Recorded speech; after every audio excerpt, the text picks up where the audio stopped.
So we must be aware of it. The Scripture does not leave us ignorant as concerning the manifestation of that sinful nature. It also identifies it in such a way that you notice in Galatians chapter 5, verse 16, Paul says, "But I say, walk by the Spirit, and you will not gratify the desires of the flesh." Again, you've got a contrast. When we looked at the world, you've got a world, and you've got a world that is passing away, and a world that is cursed, a world that is against God, that is opposed God, and the way that it runs, the way that it thinks, the way that it feels, the way that it acts is diametrically opposed to God and opposed to God's will. The evil around us. Now we look at the evil within us. We have the flesh, the depraved nature. A part of us is yet unredeemed for God's purposes, for whatever. And I think primarily it leaves us with the privilege of freedom of the will, to choose, to continue to obey, to persevere in love, and to always love, to be continuing to love and honor the Lord. So when you think of this, we see that the Spirit, when we walk by the Spirit, we will not fulfill the lusts of the flesh. So there is a way. Verse 17 says the desires of the flesh are against the Spirit, and the desires of the Spirit are against the flesh. For these are opposed to each other to keep you from doing the things you want to do. Within us, each of us, there is a depraved nature that sometimes wants to do the wrong thing. In fact, every time the depraved nature rises up, it's the wrong thing. Because it is the nature that was inherited that listened to the serpent in the garden. And we inherited that nature. And there is no way the flesh will ever please God. If you go to Romans chapter 8, you recognize that. It says, we cannot in the flesh ever please God. Our aim is to please God. Our goal is not to yield to temptation. So how do we do that? When we've got the flesh within us that is bent towards sin and wants to do things that are not right, how do we overcome that? Walk in the Spirit, and you will not fulfill the lust of the flesh. Well, that behooves us certainly to figure out and find out and make sure we have full understanding of what it means to be under the control of the Spirit, to walk by the Spirit, and what the Spirit of God would teach us, lead us, guide us, and all of those things that we're doing. We cannot just be idle and think that these things come natural. We spend time listening to the Lord and listening to His Word and opening ourselves to His Word and to His Spirit. And therefore we develop what it means to walk by the Spirit. And therefore the more we do that, the less we are tempted and the less we will be succumbing to gratifying the desires of the flesh. The desires of the Spirit are against the flesh, and it is to keep us from doing the things that you want to do in our depraved nature. Well, that's the second one. There's also a third source of temptation, and that is, of course, as you recognize in the Scriptures, the devil, the evil against us. We've got the evil all around us, we've got the evil inside of us, and we've got the devil, the evil against us. And yet in the Scriptures, we recognize that there is a solution, and there is grace, and there is power in every instance. Look at the verse 8 of 1 Peter chapter 5. Be sober-minded, be watchful. Your adversary, the devil, prowls around like a roaring lion, seeking someone to devour.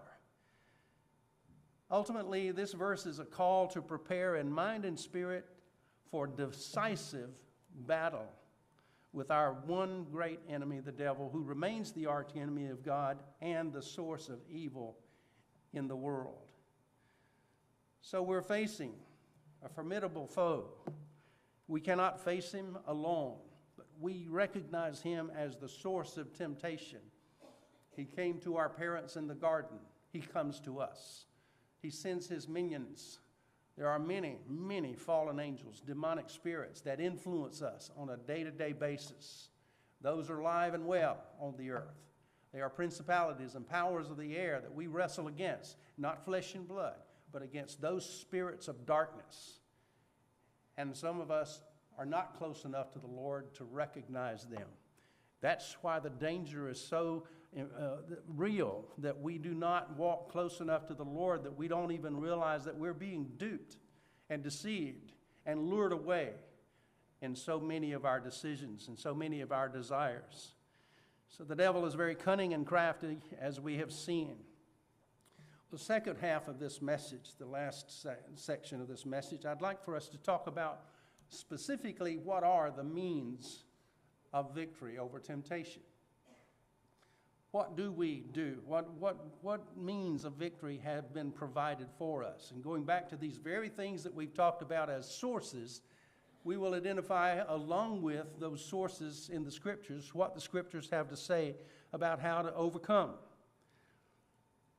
Remember that we talked about already last Sunday and this morning, every temptation is designed to lure us away from God and lead us astray into destruction. That's the design of every temptation. Small, medium, large, if you want to try to say, well, that was just a slight temptation. Every temptation is a lure to an infraction of God's holiness. It is to be taken seriously.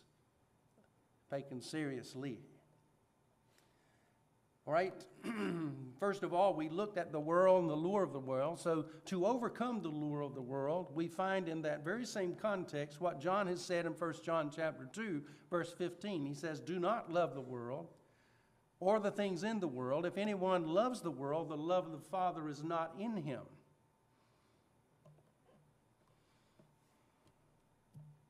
There's no white and black there. There's no gray and gray shade there.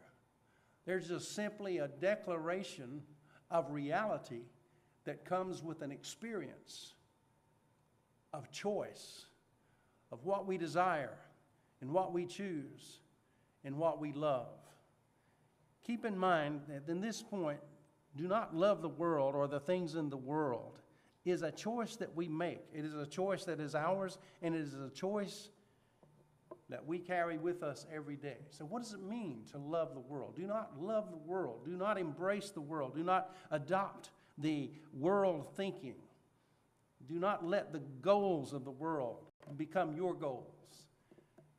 You think about the influence that we face every day, how we are bombarded with thoughts and philosophies of life and the cares of this life, and being concerned about the reality of what this life is all about. And it's everything that this life can give us and everything that we deserve. And when you think of all of those onslaughts and bombardments of thoughts and philosophies, when you analyze them and you stand back and you look at them and you spread over them the grid of the Scripture, you recognize there is a vast difference between a biblical worldview and this worldview that comes from our natural age, this age of fallen humankind.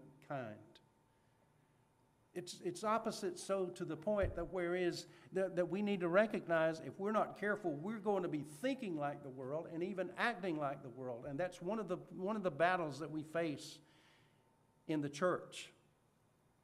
So we've got to overcome the lure of the world by choosing not to love the world, not to adapt and adopt the world's philosophies. Wish we had time to just go into that, because there are so many things that I feel like we have been duped into accepting and deceived into buying into. And we've looked at them many times, and many of the ways the world captures our mind and our thinking.